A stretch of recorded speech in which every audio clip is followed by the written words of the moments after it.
मुंबईच्या पवईमध्ये मुलांना डांबून ठेवल्याचा प्रकार समोर आला। रोहित आर्य असं डांबून ठेवणाऱ्याचं नाव आहे।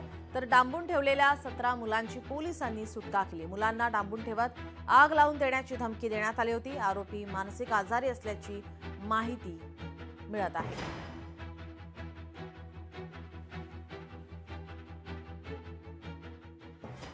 मैं रोहित आर्या। सुसाइड करने की जगह मैंने एक प्लान बनाया और कुछ बच्चों को इधर हॉस्टेज रखा है।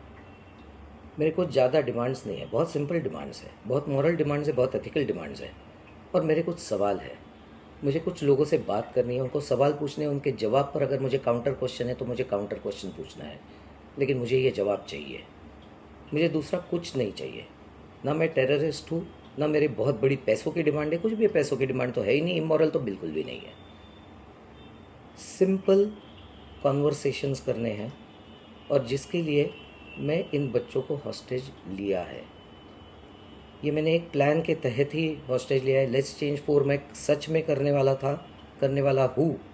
अगर ज़िंदा रहा तो मैं करूँगा, अगर मैं मर गया तो कोई और करेगा, लेकिन होगा ज़रूर। इन्हीं बच्चों के साथ होगा अगर इनको हार्म नहीं होता है तो। Because the slightest wrong move from your end will trigger मी।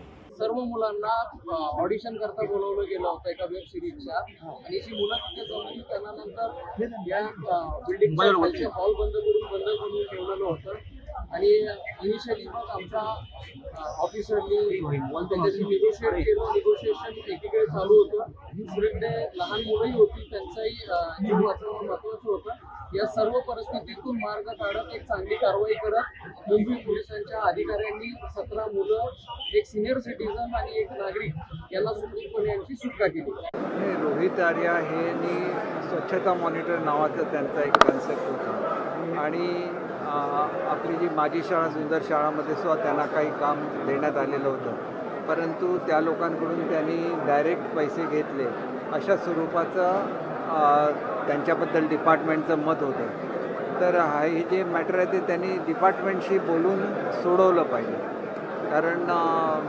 शेवटी सरकारची काम करायची एक पद्धत असते आणि त्या चौकटीमध्ये सर्वांनी काम करायला लागतं। अशा तऱ्हेने कोणाला तरी ओलीस धरणं हे चुकीचं आहे। हे जे ऑडिशन्स घेतात ते कोण आहेत, त्यांना अधिकार कोणी दिला ऑडिशन्स घ्यायचा किंवा बोलवायचा? त्यांच्याकडे कोणाचं सर्टिफिकेट आहे, कोणाचं लायसन्स आहे? मला असं वाटतं की कुठल्याही युनियनचं कार्ड त्यांना न देता त्यांच्याकडे मुंबई पोलिसांचं कार्ड असावं। समज जर का अंधेरी भाग असेल तर अंधेरी पोलीस स्टेशनचं त्यांच्याकडे कार्ड असावं की हा अंधेरी पोलीस स्टेशनच्या अंडर राहतो आणि हा ऑडिशन्स घेऊ शकतो 1 वर्षाच्या कालावधीसाठी, आणि त्यांनी दरवेळेला जाऊन अंधेरी पोलीस स्टेशनला रिपोर्ट करावा। नाहीतर हे जे काय चाललंय मुंबई शहरामध्ये चित्रपट आणि वेब सिरीजच्या नावावर, हे अतिशय भीतीदायक आहे। काय चाललंय या फिल्म इंडस्ट्रीमध्ये, किती ऑथेंटिक राहिलंय याचा विचार करा आणि याच्या पुढे आपल्या मुलांना पाठवताना 10,000 विचार करून पाठवा। पोलीस पण तात्काळ पवई पोलीस या ठिकाणी आले, त्यांची पूर्ण टीम आली, स्वतः डीसीपी साहेब इथे होते, पुरा एसीपी साहेब होते आणि जे आम्हाला त्यावेळेस माहिती मिळाल्याप्रमाणे 17 मुलं आणि 2 जेंट्स होते, सिनियर होते, अशा 19 लोकांना त्यांनी बंद केलं होतं। आणि त्यावेळेस त्यांनी पोलिसांशी पण बोलले पोलीस त्यांना बोलले, बाबा 40-45 मिनिटं बोलले, तुझी जी काय अडचण असेल किंवा जो काय प्रॉब्लेम असेल आम्ही सॉल्व्ह करू। कारण तो सारखा दीपक केसरकरजीचं नाव घेत होता, मला त्यांच्याशी बोलायचं, मी त्यांना जे काय ते सांगेन। त्या पोलिसांनी त्यांना विनवणी केली, ठीक आहे तुझी आम्ही दीपक केसरकरची तुझी बैठक करून देतो, तुझं जे काही गोष्टी आम्ही सोडू, परंतु तू मुलांना कुठल्या प्रकारची इजा करू नकोस।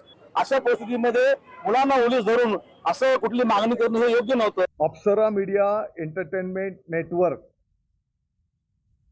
या संस्थेने स्वच्छता मॉनिटर या उपक्रमामध्ये सहभागी होण्याकरिता शाळांकडून काही ठिकाणी रक्कम जमा केली असं त्या ठिकाणी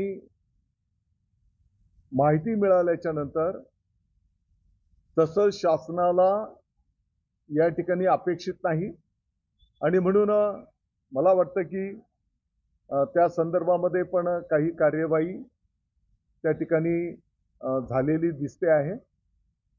याचा संपूर्ण अहवाल आल्याच्या नंतर आपल्या समोर आम्ही तो ठेवू। संपूर्ण चौकशी अजून चालू आहे, त्या बाबतीमध्ये इन्व्हेस्टिगेशन अजून चालू आहे।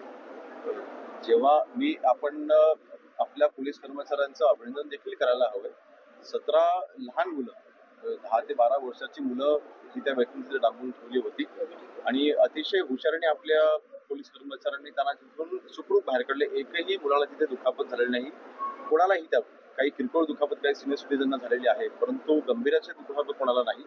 नाईलाजाने त्या व्यक्तीने जे काही तिथे कृत्य केलं त्याचं रिटर्न म्हणून तिथे काही पोलिसांनी फायरिंग करावी लागली.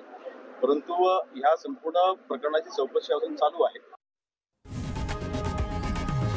लोकशाही मराठी ऐका, पहा, जागरूक रहा.